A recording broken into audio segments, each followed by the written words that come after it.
welcome back to Sister. So today in this video I'm going to be reviewing a new foundation, the Revlon ColorStay Full Cover Foundation.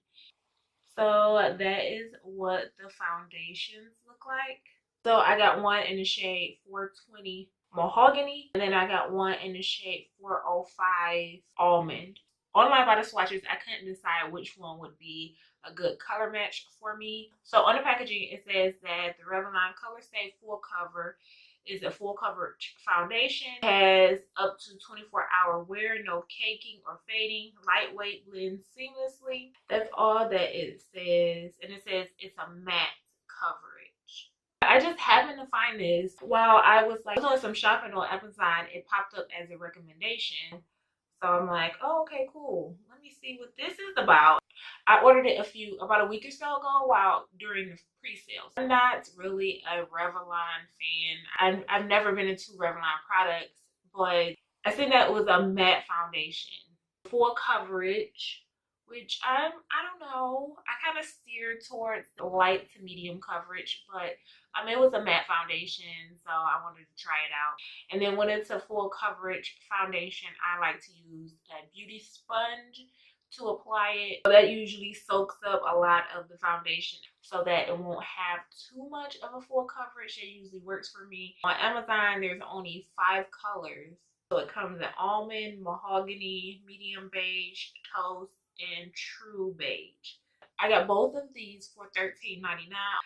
So I can't even find it on Revlon's website, so I don't know. The description says that Revlon ColorStay is a full cover foundation, provides an amazing full coverage perfected look and lasts all day long. This foundation easily glides onto the skin and blends seamlessly for an even matte finish, featuring a uniquely velvety texture. It's formulated to provide all day hydration, leaving your skin feeling moisturized and always looking fresh. ColorStay Full Cover Foundation lasts up to 24 hours. With full coverage and moves with your skin, providing comfort without caking. It even withstands heat and humidity. The result is a flawless matte complexion and remains comfortable all day long. Available in 14 shades, but there's only 5 shades on the website. Okay, there's only 5 shades on Amazon. So available in 14 beautifully matched tones for every complexion. Okay, Revlon is a global leader in cosmetics, hair color, fragrances, skincare, and beauty care products. One of the strongest consumer brand franchises in the world. Revlon's products are sold in over 100 countries across 6 continents. So that is what it says on Amazon's website. I don't think 14 shades can cover everyone, but okay. So I'll do a couple swatches.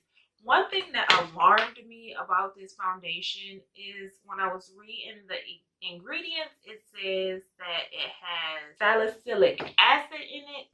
I usually break out when it comes to salicylic acid, so that kind of made me nervous. I'm not feeling any tingling or anything going on, so hopefully it doesn't do that. But yeah, that kind of concerned me, and it doesn't say anywhere on the bottle or on Amazon website that this foundation is kind of like a skincare type foundation.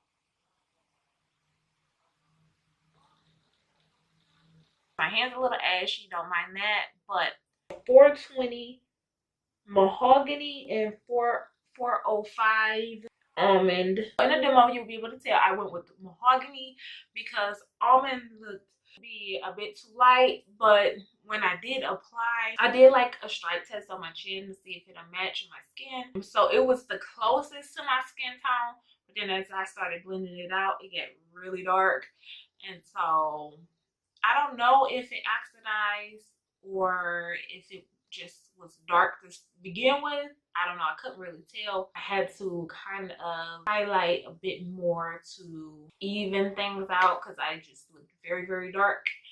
I think next time, if I was to wear this foundation again, I would probably mix the both foundations together. Upon application, it felt moussey. So like, it felt like the Maybelline Dream Matte Mousse. And then it felt like the Rimmel matte foundation.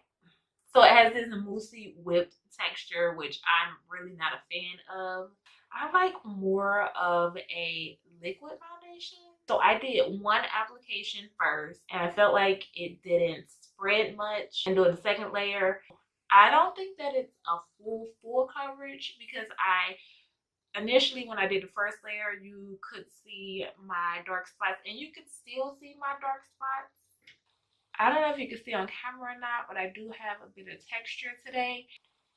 Yeah, I don't think it covered a whole lot, so I wouldn't call it a full coverage. In my opinion, it's more of a medium coverage.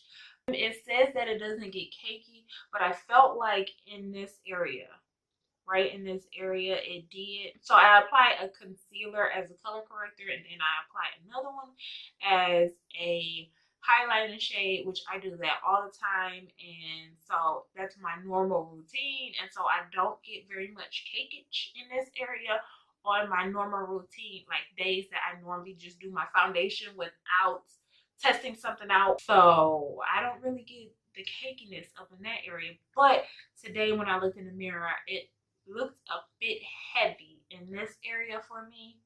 Across my mouth, it looks a bit heavy to me. It does feel lightweight though. It feels very lightweight.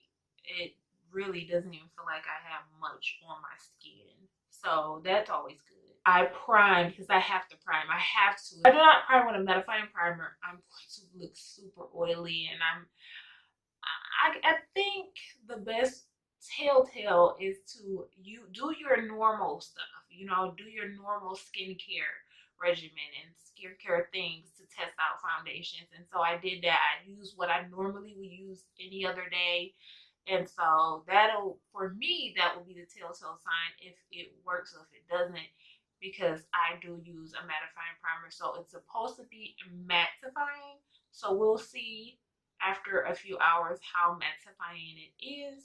But for now, I'm going to say it's not bad. It doesn't look bad.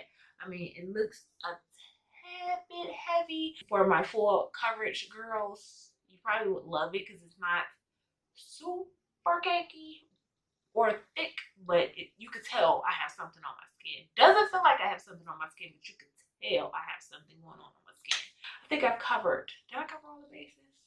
So with the power of editing, I'm going to jump into the demo, and then I'm going to go about my day. And then after the demo, in your time, I'm going to come back and I'm going to tell you how this foundation wore on my skin for a few hours. I have my nephew's birthday party to go to, and I'm running late, so I gotta go on. I will be back in a little bit to tell you guys how this foundation wore.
Hey guys, I'm back. So let's talk about the foundation.